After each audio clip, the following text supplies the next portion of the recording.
오늘 우리가 읽을 하나님의 말씀은 느헤미야 13장 1절에서 3절입니다.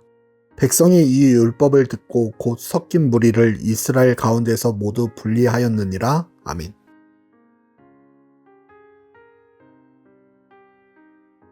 하나님의 역사를 바라보는 우리가 느헤미야 13장 1절에서 3절 말씀을 통하여 함께 살펴볼 주제는 분리하는 신앙입니다. 성벽 봉헌식이 있었던 후 어느 날 이들은 모세의 책을 낭독하기 시작합니다. 이를 통하여 우리가 한 가지 알 수 있는 사실은 이들은 에스라와 함께 광장에 모여 성경 봉독을 한 이후에 계속해서 지속적으로 말씀을 읽고 하나하나씩 말씀을 실천하고 있었다는 것입니다.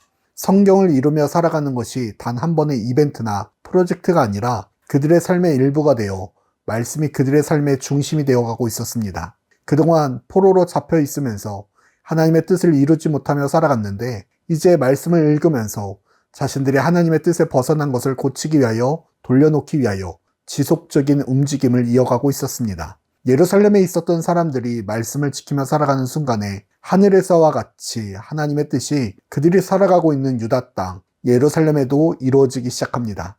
하나님의 나라가 겉에 보이는 물리적인 성전과 성벽뿐만 아니라 영적으로 세워가는 완성을 이뤄가는 역사가 시작되고 있었습니다. 그리고 오늘 그들이 하나님의 뜻을 이루고자 했던 것은 그들과 함께 살아가고 있었던 암몬 사람, 모압 사람들을 자신들과 분리하는 일이었습니다.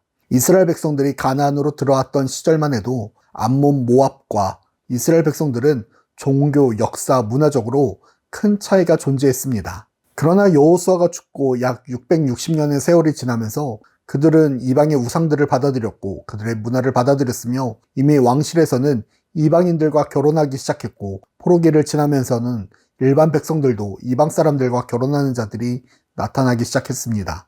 이미 예루살렘에는 수많은 이방인들이 와서 살고 있었고 경제와 문화에서도 상당한 영향력을 미치고 있었습니다. 많은 사람들이 이방인들과 결혼한 상태였습니다. 상황이 말씀을 지키기에는, 말씀을 이루기에는 너무나도 많이, 너무나도 깊숙이 진행된 상태였습니다. 끊을 수 없고 멈추기가 힘들어 보였습니다. 그럼에도 그들은 분리하기로 결정합니다. 그 안에 수많은 상처들이 나타날 것이고 아픔이 나타날 것이며 머뭇거림과 아쉬움이 분명 발생합니다. 뒤돌아보고 후회할 일도 생겨날 수 있을 것입니다. 그러나 그들은 앞뒤를 살피지 아니하고 주저하지 아니하며 예루살렘에서 암몬과 모압 사람들을 분리합니다. 잘라냅니다.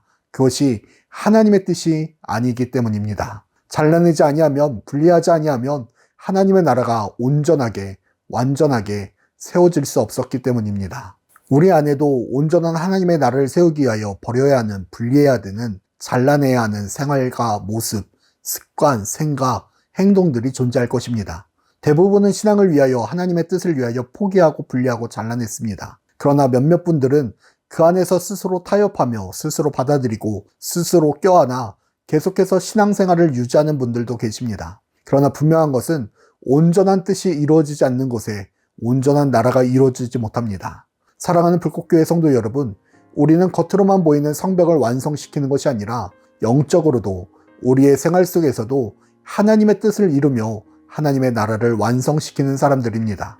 그리하기 위하여 내 안에, 우리 안에 머물고 있는 제약된 모습들이 있다면 분리하고 잘라내는 결단이 우리에게 필요합니다. 그것이 완전한 하나님 나라를 이루는 과정이기 때문입니다. 너무나도 깊숙이 박혀 있어 제거할 때 아플 수도 있고 괴로울 수도 있지만 분리할 때 완전한 나라가 이루어짐을 믿음으로 하나님의 뜻을 이루어 나가는 불꽃교회 모든 성도들이 되기를 축복합니다.